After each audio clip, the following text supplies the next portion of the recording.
سڵاتان لەبێت بینەرانی خۆشەویستی تەلەڤیزیۆنی کۆمەڵە لە خزمەتتان بۆ پێشکەشکردنی بەنامێکی تایبەت بە بایکوتی گاڵتەجاڵی هەڵبژاردن. ئازیزان لە سەرودەمی نزیکبوونەوە لە ڕۆژی بەناو هەڵبژاردنی نوێنەرانی پەرلەمانی و مەجلسی زانانی پەرژەوەندیەکانی ڕژیمدای بەناو هەڵبژاردنێکە لە بارودۆخێکدا بەڕێوە دەچێت وا ڕژیمی کۆماری ئیسلامی لە خراپترین دۆخی سیاسی ئابووری کۆمەڵایەتی ژیانی خۆیدا بەسەر دەبات و کەمترین مەقبوڵیەتی لای جەماوەری خەڵکماوە. چاوەڕوان دەکرێت ئەم بەناو هەڵبژاردنە لەلایەن جەماوەری وەگیان هاتووی خەڵک ئێرانەوە بە شێوەیەکی بەرچاو بایکوت بکرێت. سەبارەت بەلایەنە جۆرەوجۆرەکانی ئەم بەناو هەڵبژاردنە داوامن لە بەڕێزان ڕۆژین مکریان چالاکی سیاسی و شۆڕشکەریمی ئەنجامی کۆمیتەی ناوەندی کۆمەڵە کردووە لەم بەنامەیە حازر بن و وەڵامی چەند پرسیارمان بنەوە. بەڵێ میوانانم لەگەڵا هاوڕێیان سڵاوتان دەبێت زۆر سپاس کە بەشدارن. بەڵێ سڵاوتان دەبێت زۆر سپاس کە بەشدارن هاوڕێ شۆڕش و هاوڕێ ڕۆژین. سلام هەیە بۆیەوە بۆ هەموو بینەران و هەموو هاوڕێیانی هاوکارت. شەڕۆها سلام هەیە بۆیە بۆ هەروها بۆ میوانی خۆشەویستان و سلااو بۆ بینەرانی شەبەکەی کۆمەڵە. زۆر سپاس هاوڕێ ڕۆژین پێم خۆشە پرسیارەکانم بە ئێوەوە دەست پێ بکەم. گرنگی بایکوتی گاڵتەجاڕی بنەوە هەڵبژاردنێک کە ڕژیمی کۆماری ئیسلامی گەرەکیەتی بەرەبەری لە چیدایە؟ پرسیارێکی گرنگە. ئێوە لە سەرەتای قسەکانی خۆتاندا ئاماژەتان بۆدا کە بەناو هەڵبژاردن بە من پێم خۆشە لێرەوە دەست پێ بکەم و وەڵامی ئەو پرسیارە بدەمەوە. واتە بۆچی ئێمە پێی ناڵێن هەڵبژاردن بەناو هەڵبژاردن؟ لەگەڕێمە بۆ ئەوەی بۆ خۆی هەڵبژاردن بەڕاستی چ واتایەکی هەیە، دەتوانین چۆنی باس بکەین و چ کاراییەکی هەیە. لە سەدەی 19دا دموکراسی کە بخۆی شێوازێکی بەگشتی ڕاستەخۆی بۆ ینی گەلان یا شارەوان یا هاوڵاتیان بخۆیان بە شێوازێکی ڕاستەخۆ بریاریان بۆ ژیانیان و بۆ تەواوی بەشە جیاوازەکانی ئابووری سیاسی کۆمەڵایەتی داوە لە سەدەی 19دا ئەدیەوە نامێنێت هەرچەند ئەو دموکراسیکی پێش باسم کرد بخۆی حاڵەتی باستانی بوو دەگەڕێتەوە بۆ سەردەمانی پێش 500 پێش زاین. و لە سەدەی 19دا بەڵام ئەو شتت لیبراڵەکان من دەڵم دێن لیبراڵەکان دێن یەکدانە پەدیدەیەکی تازە بە نێوی دموکراسی نوێنەرایەتی پێشنیار دەکەن کە تێکەڵەیەکە لە نوێنەرایەتی کە گرتوویانە لە هێندە کەس دەڵە لە ڕۆمان گرتویانە لە ڕپابلیکەکان جمهوری خوازەکانی ڕۆم گرتویانە هێندێکش دەڵێن نا لە هابزیان گرتووە ئەو نوێنەرایەتیە دێنن نوێنەرایەتی تێکەڵ بە خودی دموکراسی دەکەن وە شتێکی تازەی دموکراسی و فۆرمێکی جەدیدی لیبرال شدەی دموکراسی پێشنیار دەکەن. ینی دموکراسی نوێنەرایەتی دەبێتە ڕێکارێک و مێتۆدێک و ڕەوشێک ئەدی هاوڵاتیان یا شەهروەندەکان لەو ڕێگایە دەتوانن چی حکوومەتەکانیان هەڵبژێرن. لێرادا ئێمە دەبێت ئاماژە بۆ بدەین کە ئەو دموکراسی نوێنەرایەتیە بۆ ئەوەی کە کار بکات هەڵبژاردنەکان بۆ ئەوەی کە واتایان هەبێت دەبێت ئازادی لیبرالەکانش لەوێ هەبێت لەو وڵاتەدا لەو قوارەی سیاسەتدا ئازادی ڕادەربرین هەبێت ئازادی ڕقابەتی هەبێت ئازادی بۆ دروستکردنی ئەنجومەن هەبێ ئازادی بۆ دروستکردنی حیزب بۆ پارتی جیاواز هەبێت ئازادی بۆ میدیا هەبێت. لەو حاڵەتەدا کە زۆربەی ئێستا دەتوانین بڵین دنیاکانی ڕۆژئاوایانی غەربی ئوروپا و ئەمریکا و ئەوانە شێوازێکی وایان هەیە لێوەدا هەڵبژاردن چەندین کارایی هەیە دەتوانن هەرچەند ساڵێک هاوڵاتیان دەنگ بدەن و یا حکوومەت بگۆڕن یا بە شێوازێکی ناڕاستەخۆ ئالگۆڕی بەسەر سیاسەتەکەیدا هاتووی وڵاتەکەیاندا بێنن کارچەند من بۆ خۆم تەواو لەگەڵ ئەو شێوازی دموکراسی نوێنەرایەتیە نیم و پێم وایە کە گەل لێوێژدا ئیرادەی سیاسی خۆی لەدەستداوە. بەڵام لە وڵاتانی ئۆتۆکراتیکدا لە وڵاتێکی وەکو ئێراندا ئایا هەڵبژاردن دەتوانێت گۆڕانکاری بەسەر حکوومەتدا بێنێ؟ ئایا دەتوانێت ببێت تا هەنگاوێک بۆی کە گەلب بتوانێت کاریگەریەکی لەسەر سیاسەتەکاندا هەبێت بابگەڕێنەوە بۆ خودی ناو ئێران کە بزانین چ جۆرە سیستمێک هەیە. ئێمە دەزانین کە لە ئێراندا بەڵێ هەڵبژاردن هەرچەند ساڵێک دەتوانن هاوڵاتیان بچن دەنگ بدەن بۆ پارلەمان بۆ سەرۆکۆمەر بۆ مەجلسی خێبرەکان بەڵام لە ئاستی سرەوەدا ئەوان شۆڕای نگەحبانیان داناوە و شۆڕای نگەحبان پێشەوەی کە گەلک دەنگ بدا شۆڕای نگەحبان ئەو کەسان بەربژێرەکان دابهێن دەکات یا ڕەدی ئەو کەسانی کە دەبێت بنەکاندێت ئەوان بەدڵی خۆی هەڵدەبژێرەوە ئەو کەسانە لەو کەسانە هەڵدەبژێرێت واو ینی لۆیاڵتیان بێ وەفادار بن بە وەلایەتی فەقێ و لە هەمان کادا دیسان ئەگەر هەڵبژاردن بکرێت و ئەو کەسانە بچنە مەجلس دیسان ئەگەر مەجلس تەنانەت بیهێوێ سیاسەتێک بداتە دەرێ ئالگۆڕەیەک بەسەر سیاسەتدا بکات دیسان ئەوە شڕای نگەهبانە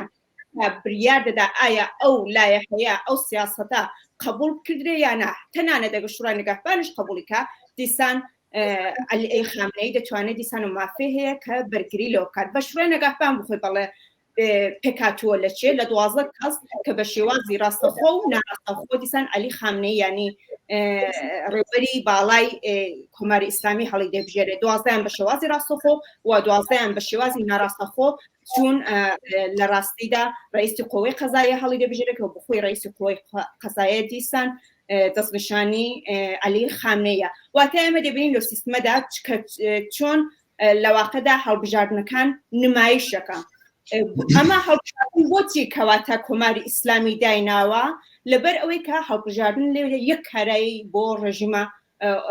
تاکڕەوەکان هەیە ئەوش درێژەدان بە شەرعیەتی سیاسی خۆیانە شەرعیەتی سیاسی بۆ ڕژیمەکانش زۆر گرانە زۆر گرنگە لێرادا لەوانەیە هەندێک کەس پرسن ئایا ئەگەر ڕژیمی کۆماری ئیسلامی ئێران شەرعیەتی سیاسی لەدەست بدا دەتوانێت کارداوانەوەیەکی بۆی هەبێت بۆ چونی جیاوازش بۆیە ئایا ئەسڵ شەرعیەتی سیاسی گرنگ هەیە و یان ناوە هەندێک کەس ژەڵن کە کۆماری ئیسلامی ئێران لە مێژە شەرعیەتی سیاسی خۆی لە دەستداوەوە ئێمە بینیمان تەنانەت لە شۆڕشی ژنجان ئازادی کە بەڕاستی کۆمەلگا تەواو خۆی لە بەدەنەی دەسەڵات و دەوڵەتدا جدا کردەوە بەڵام بە بڕوای من ئێستا کە ئێمە دەڵێن بەڵێ گەل دەبێ ئەم هەڵبژاردنە بایکۆت بکات بۆ واتای ئەوەیە کە بە تەواوەتی شەرعیەتی خۆیان لە کۆماری ئیسلامی ئێران وەرگنەوە چون شکۆی کۆماری ئیسلامی ئێران ڕێفراندۆمی 12 خاکە لێوەی 1358 کەوتی 98% گەل دەنگیدا بە من هەڵبەدەوە بڵێن کە کوردەکان ئەو دەمەش بایکۆتیان کردووە دەنگیان نەداوە و ڕژیمە هەیە کاتێک شەرعیەتی سیاسی بۆ گەلی کورد نەبووە بەڵام نەبوونی شەرعیەت بۆ خۆی دەتوانێت بەڵێ منداڵم لەسەر و باوڕم کاردانەوەی بۆ ڕژیمی جمهوری ئیسلامی هەبێت یەک لە ناوخۆ دەتوانێت بەڕاستی ئەگەر شەرعیەتی ناوخۆی لە دەست بدات ئەوە بخۆی دەبێتە هۆی دروستبوونی ناسەقامگیریەک و دەبێت هۆی ئەوەی کە ئەلیتە سیاسەکانیان نخبە سیاسەکانیان بەڕاستی ئەو شکۆی خۆیان یا با بڵێن ئەتماد بە نەفسی خۆیان هەستی باوەڕ بخۆیان لەدەست بدەن و ئەو نەبوونی هەستی باوەڕ بخۆیان لە هەڵوێستی سیاسی ئەوان کەم دەکاتەوە دەبێت هۆکاریەوەی کە ناکۆکی لە نێو بازنەی دەسەڵاتدا دروست بێەوە لە هەمان کاتدا شەرعیەتی ناوخۆیی پەیوەندی هەیە بە شەرعیەتی دەرەکی یعنی لە ئاستی دنیای سیاسەتی ناودەوڵەتیشدا دەتوانێت کاردانەوەی نەرێنی زۆری بۆ هەبێت و شەرعیەتی سیاسی ئەو لە دەرەشدا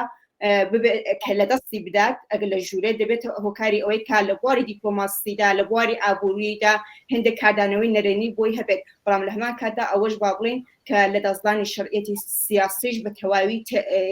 یعنی تەواوکەرەی کۆماری ئیسلامی ئێران نابێت هەر بەکو کە دەزانین هەندێک ئەلان ڕێژیم و دەسەڵات و حکوومەتی ئۆتۆریتا هەن کە تەواو شەرعیەتی سیاسی خۆیان لە دەستداوە وەلی درێژیان توانێت بە بوونی خۆیان بدەن زۆر دوور ناچین تاڵبان زیرانی ئێرانە و شەرعیەتی سیاسی بۆ گەلەکەی هێنە لە دەرەوە هەیبوو بەڵام ئەوە دەبینی ڕۆژ بە ڕۆژ تەنانە لە بواری ئابووریەوە گرێبەست لەگەڵ وڵاتانی دراوسێ واژۆ دەکات وەجێ خۆی لە ناو سیاسەتی ناودەوڵەتیژا خۆیش دەکات ڕەنگە لێرا من ڕاوەستم بە دوایی بگەڕێنەوە سەر باسەکە ڕێکارد زۆر سپاس هاوڕە ڕۆژین ئەڕۆمە لای کاک شۆڕژ هاوڕە ڕۆژین مەقدارێ سەبارەت بە هەڵبژاردن واتە مانای هەڵبژاردن باسی کرد ئەگەر ئێوەش تۆزە ئێشارە بۆ بکەن کە ئەیە ئەمەی کە ئێستا ئەکرێت لە جمهوری ئیسلامیە ئەتوانین نێوی بنین هەڵبژاردن یا گرنگی بایکوتی گاڵتە جارانەی ئەو بەناو هەڵبژاردنەکە لە ڕژیمی ئیسلامیدا گەرەکیەتی بەڕێوە بدە لە چیدایە بە بڕوای ئێوە تەبان ناتوانین ناوی برین هەڵبژاردن وەوە بەرحاڵ هەم بۆ ئێمە وەکو هێزێکی سیاسی هەم بۆ کۆمەڵانی خەڵکی کوردستان و ئێرانی شتێکی بەدیهیە یعنی بەڕاستی زۆر هەر لە هەموو ئینسانێکی ناو کۆمەلگا ئەگەر پرسیار بکەی ئایا ئەمە هەڵبژاردنە یا بە ناو هەڵبژاردنە یا بەرحاڵ جێگیرکردنی کەسانێکە بە ئیرادەی کەسێکە لە سەرەوەی دەسەڵات دانیشتووە پێتان دەڵێت کە بەرحاڵ عەلی خامنەیی لە سەرەوەی ئەو دەسەڵاتاوە ئەو مەحفلەی بە دەوروبەریەوە دانیشتوون تاعینی دەکەن کە کێ برێتە چه شوێنێک بە تایبەتی ئەو شوێنانەی ڕەبتی بە دەسەڵاتەوە هەیە بۆیە تەبەن جوابی ئەو پرسیارەوەیە کە نەخێر ئەمە هەل شکل و شەمایلیی ناتوانێت لە انتخابات بچێت دەسەڵاتێک کە مەجموعەی کەس پێش ئەوە دیاری دەکەن کە چه کەسانێک دەتوانن خۆیان هەڵبژێرن لێرە مەحدودکردنەوەی ئەوەی کە چه کەسانێک دەتوانن خۆیان هەڵبژێرن و خۆیان کاندید بکەن معنایەوەیە کە ئازاد نییە وەنجا ئەگەر بەرحاڵە و شتانەی کە دایان ناو بۆ کەسێکەوە دەتوانێت خۆی هەڵبژێرێت چاوی لێ بکەن دەبێ مەزهبی بەرحاڵ مەزهبی ڕسمی ببێت لە چوارچێوەی جمهوری ئیسلامیە لە چوارچێوەی نظامی وڵایەتی فەقەی جمهوری ئیسلامیە خۆی بگونجێنێ وەزارەتی ئیطلاعات و سپای پاسداران هەموو ئۆرگانانە تاییدی بکەن کە کەسێکە لە چوارچێوەی و نظامەدا دەتوانێت کار بکەوە هیچ خەتەرێکی بۆ کۆماری ئیسلامی نییە و لە ژێر سافی شۆڕای نگەهبانیشەوە دەبێت دەربچێت یعنی ئەمە هەمووە فیلترەوە حەفخانی ڕۆستەمە دەبێت کەسێک تێی بکات تا بتوانێت خۆی کاندید کات تەبان هیچ ئینسانێکی عادی لە ناو کۆمەڵگەدا ناتوانێت لەو فیلترە ڕەت بێ یا کەسێک کە بیەوێت شتێک بۆ ئەو خەڵکە بکایە بەرحاڵ شتێک لە دەسەڵات یا ببێت تەبان تاریخی خودی ئەو بەناو هەڵبژاردنانەشەوەمان پێ دەڵێ حتا ئەگەر کەسێک لەو فیلترانەوە تقریبا ئینسان دەتوانێت بڵێ کە غیرە ممکنە کەسێک بتوانێت لە چوارچێوەی نظامی جمهوری ئیسلامیە بەو هەموو مەحدودیەتانەوە بتوانێت کارێ بکە بەڵام حتا ئەگەر ئەو کەسانەی دەردەچن ئەوەندە ئەو ساختارە بەسراوە چوارچێوەکەی کە ناتوانێت هیچ کارێ بکە یعنی تۆ ئەو تەیفەی کە دەسەڵاتیان بەدەستەوە وەکو بەیتی ڕەهبەری و سپای پاسداران و مەحفلی بەیتی ڕەهبەری کۆنتترۆلی هەموو ئەوزا بەدەستیان لە اقتصادێک کە تەوەستی سپای پاسدارانێرا دەبێت بڕێوە دەچێت تقریبا 60-70% اقتصاد بەدەستیانە سیاسەتی دەرەکی بەدەستی ئەوانە ئەتلاعاتی وڵات بەدەستی ئەوانە ئەمنیەتی وڵات بەدەستی ئەوانە هێزی نظامی بەدەستی ئەوانە یعنی ناتوانێت هیچ کارێک بکە و کاردانەوە گرنگیەکەیشی ئەوەیە کە جمهوری ئیسلامی دەوێت نیشان بدا لەم دەورەدا کە دوای چەندین شۆڕشی جەماوەری کە لە ئێراندا ڕوویدا و بە تایبەتی شۆڕشی ئاخری ژەنجیان ئازادی گەرەکە بە دنیا و بە تایبەتی دنیای غەرب کە ئێوێ لەگەڵ یانە لەوانەیە ساد و سەودای بکە سازشێک بکە یا بڕۆنە و پایمێزی مزاکرە نیشان بدا کە هێشتا هەر بەرحاڵ دەتوانێت خەڵگلانی کەم بێتە پای سنۆقی ڕێیدان بۆیە لەم دەورەدا بەرحاڵ هەروە کە خەڵک نیشانیان داوە لە بەناو هەڵبژاردنەهای پێشوودا مەسەڵەن لە دەوری پێشوودا 30% خەڵک بەشداریان کردووە ئەم دەورە دەڵێن لە زۆر شوێنە ئامار ناگا حتا بە 20% ئەو خەڵکەی کە بەشداری دەکا زۆر مهمە کە ئەم جارێژ وەکو جارانی پێشوو ڕێی بە کۆماری ئیسلامی نەدەن تەبەن لە کوردستانە ئەوزا بە نسبەتی ئێرانی زۆر متفاوتە کوردستان هەل لە ئەوڵەوە هەل لە ڕۆژی هاتنە سەرکاری کۆماری ئیسلامی و نەی بەو دەسەڵاتە وتووە دەتوانم بڵێ مەکسەریەتی ئەو خەڵکە لە هیچ انتخاباتێکی کۆماری ئیسلامیە دووچاری ئەوە نەبووە کە پێ وایە دەسەڵات لە سنۆقی دەنگدانی کۆماری ئیسلامیەوە ڕەت دەبێ و دەزانن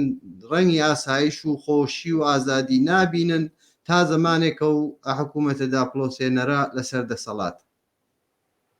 بەڵێ زۆر سپاس بگەڕێمەوە لای هاورە ڕۆژین باسی بایکوتکردنمان کرد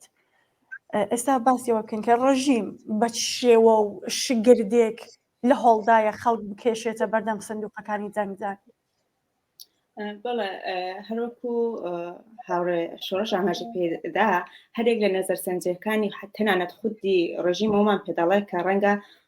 ڕێژەی دەنگدان ئەم جارە بگاتە ئاستی بینی 20 تا 30% ئەوە بخۆیی وا ڕێژیم دەڵێت لە تاران تەنانەت بازەوە دەکەن تا 6% بڕات و ئەوە بخۆی دەردەخات کە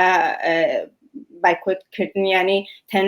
تەنیا بازنەی ناوەندی کۆماری ئیسلامیە کە دەچێت دەنگ دەدات بەڵام ڕژیمی کۆماری ئیسلامی مەدەزانین بەگشتێک وەڵامی پرسیاریەوە دەینەوە بەڕاستی لەسەر بنەمای ئافراندن و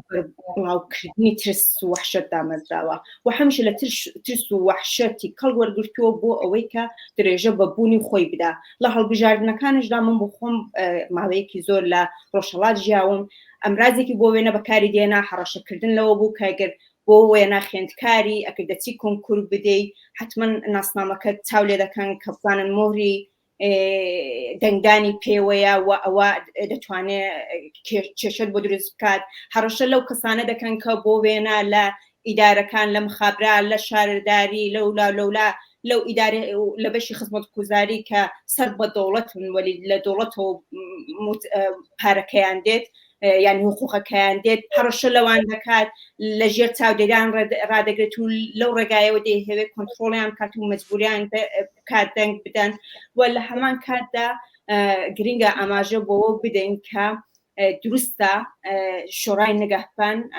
بربژێرەکانی بخۆی هەڵبژاردووە بۆ بژێری کردوون بەڵام لە چاو هەڵبژاردنەکانی با بڵێن بەناو هەڵبژاردنەکانی 2020 هێژماری بربژێرەکانی دوو بەرابەر کردووە ئەم جارە واتە 15200 کەس با بڵێن کێبڕکێ دەکەن کێبڕکێ یعنی بەواتای خاڵی خۆی هیچ مانیەکی نییە بۆ 290 کورسی و دەیهەوێت لەو ڕێگایەوە گەل فریوداد کە ڕقابەرێ ینی ڕقابەتێکی سالم لە بێندایە و هەروە تەنانەت بربژێرەکانی ژنیان دوو بەرابەر کردووە یعنی لە 800 کەسەوە ئێستا بۆ تا 1700 کەسێک کە ژن بربژێر کردراون کە هەڵبژێردرن بۆ مەجلیسی شۆرای ئیسلامی ئەوە ئەو ڕێکارانەیە کە ئەو دەیەوێت لە شتێکی کە ڕژیم هەمیشە کەڵک لێوەرگرتووە بۆ وێنە ئێمە لە ڕۆژهەڵات نەخەدەمان هەیە ئورومیەمان هەیە زۆربەی شارەکانی کەش ئەو شتیان هەیە کە دەبینی دوونەتەوەی جیاواز تێدا دەژی و لەوێدا هێناوتی کەڵکی لەوە وەرگرتووە گەلی پێ ینی ناسنامەی نەتەوایەتی گەلی پێ تەحریک کردووە کە ئەگەر تۆ دەنگ نەدەی بۆ وێنە لە نەغەدا ئەوە چونکە ئازەریەکەی دەیباتەوە چونکە ئازەریکە تۆ دەنگ نەدەی ئەوە کوردەکەی دەیباتەوە و لە هەمان کاتدا شێوازێکی دیکەی کە لە ئێستا لە مشکم دەرچوو بەڵام ڕژیمی ئێران کەڵکی لێوەرگرتووە بۆ ئەوەی کە دەنگەکانی خۆی پێ زۆرکە هەر چند و توژی و سەر کوتە بەر بڕوای من بۆ شتانی کامەژات پێکرد شتێکی کە لە مشکمدا بۆ دەرپەڕی لێسادا کێشەنگە بڕۆینە لای هاوڕێ شۆڕش لە هاوڕێ شۆڕشی شەمان پرسیار بپرسید کاک شۆڕش ڕژیم بە بڕوای ئێوە ڕژیم بە چ شێوە شگردێک لە هەوڵدایە خەڵک کێشێتە بەردەم سندوقەکانی دەنگدان دیارێکە هاوڕێ ڕۆژین ئاماژێ بە چەند خاڵ کرد بەڵام لە شوێنێکیشە ئەڵێن کە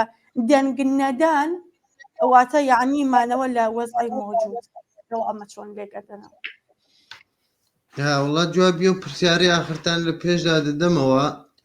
یانێ پێچەوانەکەی هەمیشە سابت بووە یانێ ئەوەی کە خەڵکانێک دووچاری لەوانەیە بتم باسی کولی بکەین لە سەتهی ئێرانە ئەوەیە کە زۆر کەس لانی کەم جریانێکە بەناوە سلاح تەڵەب دەمانناسی زۆر ساڵ بانگشتەی بۆ دەکرد کە لە هەڵبژاردنە دەبێت لە بینی خراپ و خراپتردا هەڵبژێرین و هەوڵ بدەین ئەو دەسەڵاتە لە ناوەوە ئیسلاحی بکەین چاکتری بکەین چاکسازی لە ناو خۆیەوە بکەین بەڵام دەزانین یعنی ئەوە وەکو سوپاپێکی ئەتمینان بۆ کۆماری ئیسلامی لە دەورەیەکدا عملی کردووە و ئێستا لەم شرایەتەدا هەر بە فاکتێنانەوە لەو ساڵانەی کە خودی و بزوتنەوە ڕادیکاڵانیان ئەلانی کەم یا خەڵک و یا تەبەخەی متەوەستی ڕووبەسەرەوەیان بەو نوع ئایدۆلۆژیا بەو نوع گفتمانە هێنایە پاسنۆقی دەنگدان هەر بە خودی و مێژوە دەتوانی ڕەدی بکەیتەوە من وتم یان واقعاً بەحسکردن لەسەرەوەی کە دەنگدان باشە یانە زۆر ئێستا بۆ بە شتێکی بۆ بەدیهی بۆ خەڵکە من ئەگەر دڵێم لە هەر کەسێکی ناو کۆمەڵگە بپرسی دڵێ من لە انتخاباتە ڕێی نادەم یای بۆ یەک نمونە پێتان دڵێم مەسەڵەن فەڕۆخی نگەهدار شخصیەتێ بکە میشە لە سەفی دەنگدانا بوو و هەمیشە بانگشەی بۆ کۆماری ئیسلامێک یان کەسانێکی لەو نەوە لەم دەورەدا دەڵێن ڕێی بە کۆماری ئیسلامی نادێ کەسانێکە بەرحاڵ وتم بەشێک زۆریان لە ناوم حکوومەتە بوون و خاوەنی دەسەڵات بوون بەشدار بوون لە هەموو کارانەی کۆماری ئیسلامی کردوویەتی لە حەقی خەڵکی ئێرانە بەڵام بەشێ لەوانەی جەستە بەوە پێگەیشتون کە بەرحاڵ جمهوری ئیسلامی ئەو ساختارەی دەسەڵات ناتوانێت هیچ شتێک بەو شێوەی کە کۆماری ئیسلامیەوە ناوی لێدنێ هەڵبژاردن بگۆڕێن هیچ شرایەتێک ناگۆڕدرێ بەجگەلەوەکە خراپتر ببێت یعنی ئەو هەستەی زۆر سەختەی دەسەڵات لەم دەورەدا بەو بەهێنانە خەڵکی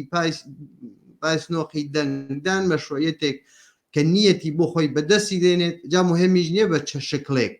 کە دەتوانێت وە زۆر لەوە خراپتر بکە ئەس قەزا ئەگەر شتێک تاقی نەکراوەتەوە ئەو بە شێوەی زۆر گشتی دەنگ نەدانە کە تاقی نەکراوەتەوە بۆیە بە نەزەری من یعنی دەنگ نەدان بە کۆماری ئیسلامیەوە نەتەنیا ئەوەی کە چاوەڕوانیەوە بیم بزانین لە سنووقی دەنگدانی کۆماری ئیسلامیەوە چی دێتە دەرەوە یا چی نایدە دەرەوە بەڵکو بە شێوەیەکی زۆر فعال دژیە و گاڵتەجارە وەستانەوە بەرحاڵ دیوار نویسیکردن ئەو کارانەی دەیکەن شێواندن من هەتا بەحسیەوە لەگەڵ ڕفیقێکا قسەم دەکرد دەیوت ئەوانەی ئێستا بانگەشەی هەڵبژاردن دەکەن بە تایبەتی لە شارەکانی کوردستانە ڕوویان نییە لە ڕۆژی ڕۆشنا بێنە سەرخیابان و مەسەڵەن عکسی فلانە مۆرەی ڕژیم یا ئەوەی کە خۆی هەڵبەربژێر کردووە بۆ ئەو بەناو هەڵبژاردنە عکسەکانیان داکوتن لە فەزای عمومیدا دەبێ بان دەموچاوی خۆیان بدەن و یا شەو دێن ئەو عکسانیان لەسەر شقام و لەسەر جادەوانە بڵاو دەکەنەوە بۆیە یانی مەسەلەکەم ئەوەیە بەڕاستی لەم دەورەدا ئیتر زۆر شتێکی بەدیهیە بۆ خەڵکەوە دەنگ نەدان نەتەنیا دەنگدان هەوڵدان بۆ ڕوخانی کۆماری ئیسلامیە کە دەتوانێت یعنی نورێک ڕۆشناییەک شتێ بۆ خەڵکە دیاری بکەوە بە نەمانی کۆماری ئیسلامی شتێکیاوە دەتوانێت مەسلەی تریژ ئەو شتانەیە کە کۆماری ئیسلامی هەڵی دەبژێرە بە نەزەری من هاوڕێ ڕۆژین بەباشی شارەی پێکرد بەڵام مەسلەی تر مەسلەی فەقرە یانێ نەتەنیا زۆر وە سەرکوت کۆماری ئیسلامی هەمیشە بەکاری هێناوە دش بەو بزوتنەوانەوە یا دش بەوەی کە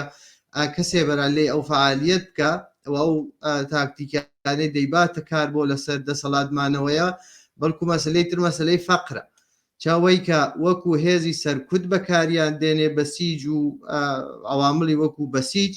چاوەی کچە لەم دەورانەی بەناو هەڵبژاردن و ئەوانەدا فەزای کۆمەڵگە بە نەوعێک وا لێ دەکا کەسانێکن کە برسین کەسانێکن کە نانیان نییە بەرحاڵ بە نەوعێک پاشاننی پول بەناو کۆمەڵگادا دەتوانێت لەوانش کەڵک وەربگرێت مەسەڵەن ماشا دەکەی بە جەمیەتێکی ملیێنی خەڵکی بێکار لە ناو کۆمەڵگادا هەیە پارێکی زۆر ئەو نەهادوو دەسەڵاتە نظامیانە لە بەردەستیانایە بۆ کێشانی خەڵک بۆ خیابان و یا بۆ تەبلیغکردن لەوانە کەڵک وەردەگرێت ئەوەش ئیمکانێکە بۆی یعنی ئەگەر دەبینین کەسانێک هەن کە لەو شەرایەتەشدا هەر خەریکن بۆ کۆماری ئیسلامی کار دەکەن ئەوە نەتیجەی فەقرێکە کە بەسەر ئەو خەڵکەدا هێناوێتی بەڵێ زۆر سپاس کاک شۆڕش بەشداریکردن لەم گاڵتەجارەدا سوکایەتیکردنە بە خەبات و گیانبازی چەندین دەیە ڕابردووی خەڵکی شۆڕژگەری کوردستان بەرامبەر بە دەسەڵاتی ڕەش و پڕ لە جەنایەتی ڕژیمی کۆماری ئیسلامی قسەتان چییە بۆ کەسانەی بە هەر بیانوێک دەیانەوێ بچینە سەر سندوقەکانی دەنگدان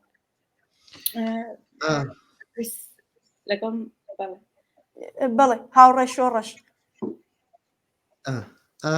قسەم لەگەڵ بەرحاڵ ئەگەر کەسانێک من لەوەڵەوە وتم واقعان خەڵکی کوردستان هەر لە ڕۆژی ئەوەڵەوە بە کۆماری ئیسلامی نەیان وتووە تەبان کۆماری ئیسلامی چە لە کوردستان و چە لە ئێران کەسانێکی هەیە کە کەرامەت و شەخصیەت و ئینسانیەتی لیان بە پارە و بە پوڵ و ئەمکانات چەندووە یعنی کەسانێک لە هەموو کۆمەڵگەیەکدا بە تایبەتی لە کۆمەڵگایەکی سەرمایەداریدا پەیدا دەبن کە حازرن خۆیان هەڕاج بکەن بۆی کە پوڵ و پایە و مەقامێک بەدەست بێرن جا ئەخلاقیات کەرامەتی ئینسان شەرافەت ئاوە بەرحاڵ فیداکاری بوانە معنایکی نیە یعنی بە معنایەک خاڵی بوونەتەوە لە ئینسانیەت. من قسەم ڕوو بەوانە بەرحاڵ ئەوەیە کە مەگەر بە ڕووخانی کۆماری ئیسلامی ئەو کەسانە بتوان بەرحاڵ لە دادگاهایەکی مردمیدا دادگایی بکرێت و یا بەرحاڵ بتوانن جوابگووی ئەو خزمەتانەی کە بە کۆماری ئیسلامی کردویانە ببن دەسەڵاتێک کە بە بەرچاوی خۆیانەوە بە نسبەتی خەڵکی کوردستان هەر لە ڕۆژی هاتنە سەرکاریەوە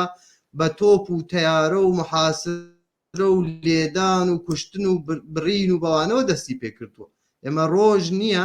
نەتەنیا فعالی سیاسی کە دش بە و دەسەڵاتە خەریکە شەڕ دەکا بەرحاڵ و بارزە دەکاتێک گۆشانەکە لە هەر زمینەیەکدا ئەوانەی کە حتا بۆ نانی شەویشیان محتاجن ئەو کۆڵبەرانەی دوێنێ شەو لە مەرزی بەرحاڵ مەرزەکانی کوردستان دەور 20 دانە کۆڵبەری فەقیر زەخمی کراون کەسانێک کە بەهۆی ئەو دەسەڵاتەوە حتا لە ژیانکردنیش بێبەش بوون. جا من بەڕاستی وتم ڕوو بە ئەوانە کەسانێکن کە مۆرەی خودی کۆماری ئیسلامین قسەیەکمانیە مەگەر لەو ڕۆژانەدا کە کۆماری ئیسلامی دەڕوخێ لەو کاتەدا بتوانی بەرحاڵ بیان هێیتە دادگاهایەکی جەماوەری و لەوێ بەرحاڵ بەو کارە ناشرینانەی کە کردویانە ڕەسیدگی بکرێت. تەبان کەسانێک هەن کە لە ئیداراتدا کار دەکەن یا دانشجوون بە هەر نەوعی کۆماری ئیسلامی دایان خەڵەتێنەی یا پیان وایە بەو فشارانە دەتوانێت بیان کێشێنە پای سنۆقی دەنگدان. بەڵام لەم دەورەدا یعنی من ڕوو باوانە تەبان قسە دەکەم کۆماری ئیسلامی لەوە دایە عبوری کردووەی تر کۆماری ئیسلامی لەگەڵ جەمیەتێکی ئەکسەریەتی ناڕازی و معتەرەزدا ڕوبەڕوە ناتوانێت تەکتێکی ئەم کەسانە بڕوا و تماشایش نازنامەکانیان بکە بزانین کێ ڕێیدا و کێ ڕێی نەداوە. بۆیە بە نسبەتی ئەو خەڵکانەیش کە بەو نەوعەدایان خڵەتێنن بە نەزەری من نەدەتوانی کۆماری ئیسلامیدا هەیەوە نەیمکانی ئەوەی هەیە کە بتوانێت بێت ماشایش نازنامەکانتان بکە. بۆیە ڕوو بەوانش دەڵێن بەڕاستی لەو قەتڵ و ئام و جەنایەتەی کە کۆماری ئیسلامی کردووە دەیەوێ مەشروعیەت بۆ خۆی بەدەست بێنێ بەشداری مەکە. بەڵێ زۆر سپاس هاوڕە ڕۆژین پێم خۆشە هەمان پرسیاری شەر لە ئێوە بکەم کە بەشداریکردن لەم گاڵتەجارڕەدا سوکایەتیکردنە بەخەبات و گیان بازی چەندین دێ ڕابردووی خەڵکی شۆڕژگیری کوردستان و ئەتوانین بەم دۆڕێشە شۆڕشی ژینە ئشارە بکەینوە لە زۆر شوێنیشە ئەبینین کە نووسراوە بەشداری نەکردن لە هەڵبژاردن یعنی درێژەدان بە شۆڕشی ژینە. ئێوە قسەتان چییە بۆ کەسانێکە ئەیانەوەی بە هەر بیانوێک ئێستا هەر بیانوێک بێ بشنە سەر سندوقەکانی جەنگدان؟ بەڵێ لە پێشەڕی قسەکانی من بەڕاستی لەگەلی کووردە لە ڕۆژهەڵات و بە بڕوای من پێویستە گەلی کورد بە هەر هۆکارێکی کە مەجبورن دەنگ بدەن بیلۆ بکەنەوە کە ڕژیمی کۆماری ئیسلامی بەهاتنە سەرکاری هەر لە ساڵەکانی سەرەتای 1970دا 25,000 گەنجی کوردی کۆمەکوش کرد و لەو کاتەوە تا ئێستا بەردەوام خەریکی کوشکردنی گەلی کووردە لە ناوبردنی ناسنامەی گەلی کووردە لە ناوبردنی ئیرادەی سیاسی گەلی کووردە. هاوڕێ شۆڕژ ئاماژەی پێ کرد کە چەندین کۆلبەر چەند ڕۆژ لەوە پێش دوێنێک شێو کوژراون و ئێمە دەزانین کە هەر ڕۆژێک ئێمە جۆبیستی ئەو دەنگین کە چەندین کۆلبەر بریندار بوون کە ئەسپەکانیان کوژراون و حتا بوونی کۆلبەر بوون ئەوەی کە ئێمە شتێکمان بنەوەی کۆلبەر لە کوردستان بخۆی دەگەڕێتەوە بە بوونی کۆماری جمهوری ئیسلامی کەواتە دەنگدان بە بەشداریکردن لە بەناو ئەم هەڵبژاردنانەدا بەڕاستی لە بواری ئەخلاقیدا من دەڵام هیچ ئەخلاقی نییە و لە بواری استراتێژی سیاسیشەوە هیچ لە بەرژێوەندی گەلی کوردستانیە و تەواوی گەلانی ئێران تەواوی نەتەوەکانی ئێران. من لە پێشدا ئەماژەم بۆدا لە یەکەمین پرسیاردا کە هەڵبژاردن لە ئێراندا انتخابات لە ئێراندا هیچ واتایەکی نییە جگە لە شەرعیەتدانی سیاسی بە بوونی کۆماری ئیسلامی ئێران کەواتە ئەگەر تۆ دەنگ دەدەی بە واتای ئەوەیە تۆ کۆماری ئیسلامی ئێران قبول دەدەی کە تۆ ئەو پەیوەندی کە لەسەر سیستمێکی سوڵتەیە کە لەسەر بنەمای پەیوەندی زاڵبوونە تۆ قبولتە و تۆ دان بە بوونی کۆماری ئیسلامی دەنەی. ئەگەر دیژی کۆماری ئیسلامی خۆ یەکلا بکەوە دیسان ئاماژەی پێدرا پێشتر ئەگەر هەمومان پێکەوە یەکدەنگ بین بێگومان کۆماری ئیسلامی با 10% بازنەی خۆدی دەسەڵات وەلانین ناتوانێت بێت تەواوی هەر تەواوی کۆمەلگا تەواوی ناسنامەی کۆمەلگا چێک بکات ئەگەر هەمووی پێکەوە بایکۆتی بکەن ناتوانێت تەواوی کارمەندەکان وەدەرنێ ناتوانێت تەواوی زانکۆکان بەتاڵ لە بوونی خوێندکار بکات کەواتە یەک شت با بگەڕێنەوە سەری ئەگەر ئیجازە بدەن بزوتنەوەی شۆڕژێرانی ژنجیان ئازادی یەک خاڵی سەرەکی زۆر گرنگی بوو و ئەوش هەفگرتن سالیدارەتی و هەمبەستگی نێوان نەتەوە جیاوازەکان بوو واگەر ئەم هەمبەستگیە بەڕاستی دروست بێ ئێمەش دەتوانین بەهێز بین بە لەم بایکۆتەدا دیسان ئەگەر بە یەکدەنگیەوە بایکۆت بکردێ دیسان دەتوانێت گڕێکی تایبەت بگەڕێنێتەوە بۆ ئەم شۆڕشە و بێگومان منش داوا دەکەم هەڵبەت من کە بخۆم لە دەرەوەی وڵات دەژیم خۆم لە زۆر ئەو جێگا و پێگەیەدا نانم کە بە خەڵک بڵێم لەناوە چ بکەن چون ئەوانن لەوێن بەڵام لە بواری ئەخلاقیەوە ئەگەر بگەڕێنەوە سەر مێژووی کوماری ئیسلامی ئەخلاقی نییەوە لە بواری استراتێژی سیاسیەوە هیچ لە بەرژەوەندی بەتایبەتگەلی کوردان نییە کە لەم بەناو هەڵبژاردنەدا بەشداریان هەبێت زۆر سپاس کاک شۆڕش وەکو دوا پرسیار تا چەند پێویستە لەم سەر و دەمەدا سیاست و کردە جنایەتکارەکانی ڕژیمی کۆماری ئیسلامی ڕوون بکرێتەوە تا ئیزن بەخۆی نەدات بە سەربازی و واتە بە شانازیەوە بچێتە سەر سندوقەکانی دەنگدا بەڕاستی من یعنی دڵێم ساڵهایە شاید بڵێم لە 96 بەرەوە لە خەڵک لە کۆماری ئیسلامی عبوریان کردووە یعنی گفتمانی سیاسی لە ئێرانە لە کۆماری ئیسلامی عبوری کردووە ئەوەی کە پێشووتر یعنی بە ناوی ئەفشاگەری جەنایاتی کۆماری ئیسلامی بوو بۆ گەیاندنی و خەڵکە بۆ قەناعەتەی کە ئەم ساختاری دەسەڵاتە لە ئێراندا ناتوانێت هیچ بۆشاییە هیچ یانێک هیچ ئاسۆیەکی ڕوون بۆ ژیانکردن بخاتە بەرچاوی ئەو خەڵکە تا ئەو کاتە زۆر پێویست بوو ئەفشاگەری لە مۆردی کۆماری ئیسلامیەوە بە تایبەتی بەو تەوەهماتەی کە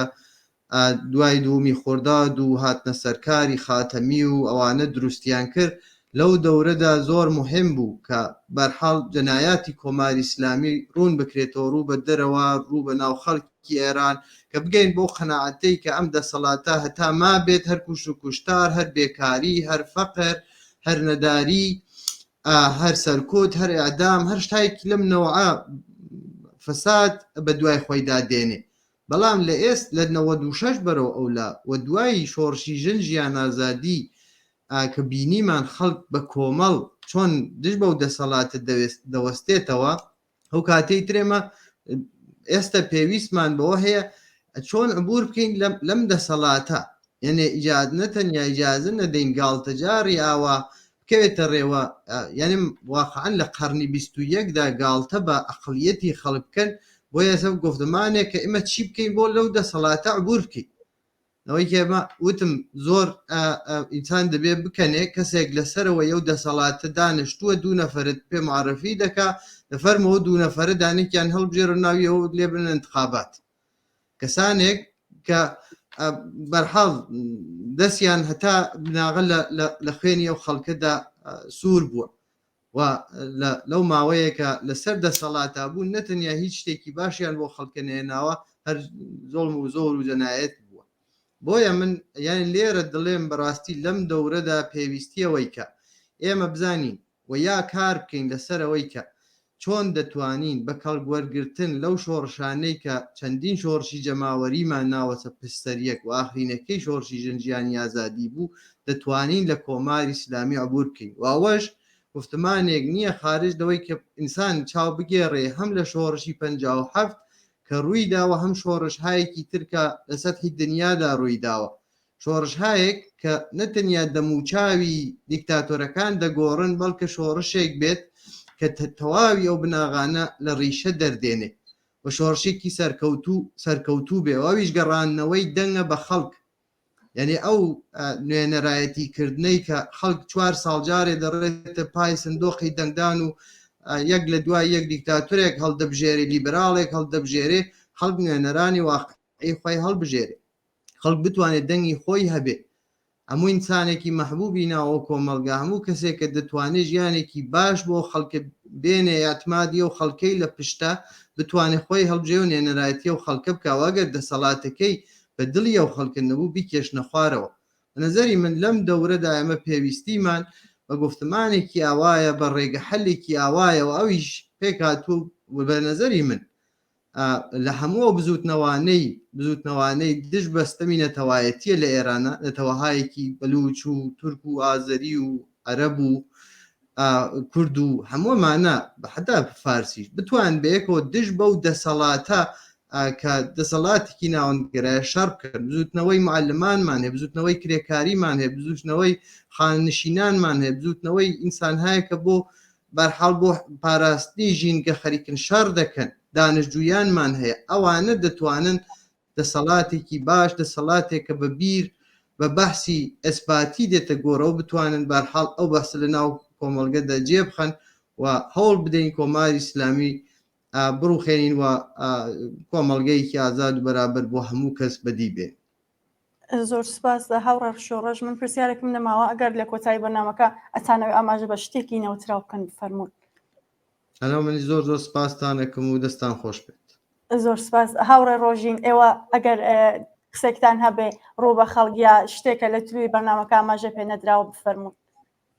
زۆر سپاس من دەمەوێت تەنها لە کۆتاییدا ئاماژە بۆەوە بدەم کە ڕاستە دەستەڵاتی ینی کۆماری ئیسلامی ئێران هێشتا لێوەیەوە هێشتا سەرکوت دەکات هێشتا دەستەڵاتی لەدەستدایە بەڵام بەگشتی گەلانی جوغرافیای سیاسی ئێران دەتوانن بە بەهێزکردنی خۆیان بە دروستکردنی تەشەکولاتی خۆیان ڕێخستنی خۆیان و پەیوەندێک لە بینی ئەم تەشەکلات و ئەو بزوتنەوە جیاوازانە دەتوانن بە بەهێزکردنی خۆیان کۆماری ئیسلامی ئێران بڕوخێنن و کۆتایی بە بوونی دەسەڵاتی کۆماری ئیسلامی ئێران بێنن مێژوژەوەی نیشان داوین کە بەڕاستی ڕژیمە تاکرەوەکان نایانتوانەوە لە ڕێگای خشونەت و توندوتوژی و سەرکوتی ئیرادەی ئازادی گەلان و نەتەوەکانەوە درێژە بەبوونی خۆیان بدەن کەواتە ئەوە من لێرا دووپات دەکەمەوە کە بایکۆتکردنی دەنگدان بایکۆتکردنی ئەم هەڵبژاردنە زۆر گرینگە چونکە شەرعیەتی سیاسی لە کۆماری ئیسلامی وەردەگرێتەوە هەرچەند ئەو شەرعیەتە سیاسیە گەل پێشتر لە کۆماری وەرگرتوتەوە بەڵام بە شێوازێکی فەرمی ئەوە دەتوانێت ئەوە دەنگە بگەێنێتە ئاستێکی جیهانی کە بەڕاستی گەلانی ئێران نەتەوە جیاوازەکانی ئێران خۆیان بەگشتی لە بەدەنەی دەسەڵاتداری جیا کردوتەوە و ئەوە دەتوانێت پیامێکی بەهێز بێت و دەتوانێت منداڵم دیسان ئاگرێک و تینێک بە بزوتنەوەی شۆڕژێرانی ژینجیان ئازادی بداتەوە. سپاسان. بەڵێ زۆر سپاس بۆ ئێوە هاوڕێ ڕۆژین مۆکەریان چالاکی سیاسی و هاوڕێ شۆڕژ کەریمی ئەندامی کمیتەی ناوەندی کۆمەڵە کە لەم بەرنامەیە بەشدار بوو.